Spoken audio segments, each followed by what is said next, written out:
Saudi আরবের রাজধানী রিয়াদে এবার মার্কিন গোয়েন্দা দফতরকে নিশানা বানালো ইরান। 1 মিনিটের ব্যবধানে পরপর দুটি ড্রোন হামলায় কেঁপে ওঠে সিআইএর দফতর।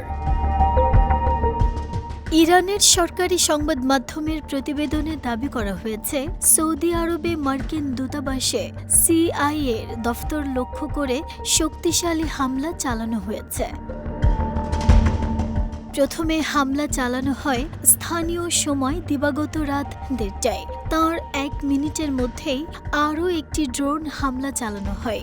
এই হামলার জেরে মার্কিন গোয়েন্দা দফতরের ব্যাপক ক্ষয়ক্ষতি হয়েছে বলে দাবি ইরানের। রিয়াদের মার্কিন দূতাবাসে রয়েছে সিআইএর দফতর। সেটি ব্যাপকভাবে ক্ষতিগ্রস্ত হয়েছে বলে ইরানের দাবি। তবে এই হামলায় কারো মৃত্যু হয়েছে কিনা সেটা স্পষ্ট নয়। আন্তর্জাতিক সংবাদ মাধ্যমগুলো বলছে, সিআইএর দফতরের খুব একটা ক্ষতি হয়নি, হামলার জেরে আগুন ধরে গিয়েছিল। নিচ্ছিদ্র নিরাপত্তার ঘেরাটোপে থাকা মার্কিন দূতাবাসে সিআইএর দফতরে কিভাবে ড্রোন হামলা হয়েছে তা নিয়েই প্রশ্ন উঠতে শুরু হয়েছে। মার্কিন এক প্রশাসনিক কর্মকর্তা বলছে, যদি দিনের বেলায় এই হামলা হতো তাহলে অনেক প্রাণহানি ঘটত।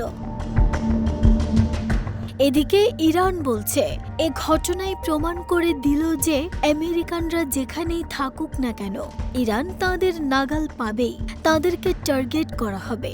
এছাড়াও ওই রাতেই সৌদিতে মার্কিন কূটনীতিকদের বাসভবনে হামলার চেষ্টা করে ইরান।